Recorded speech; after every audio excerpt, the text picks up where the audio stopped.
Hey everyone, today I'm going to show you how to use Stable Diffusion to generate AI art from text, a beginner friendly. So let's get started. First, go to the Stable Diffusion platform and create a free account if needed.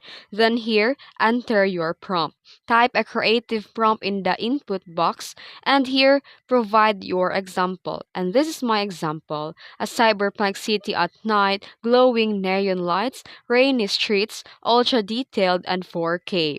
Then here choose a style or model.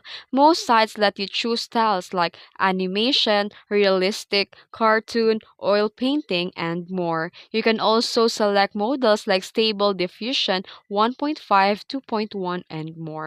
Then click Generate and wait for a few seconds or 2 minutes while the AI generates your image. And after generating or processing the image, tap download or save to keep the artwork on your device. And prompt tips: use descriptive words and try using V5 or similar commands on some platform for better result.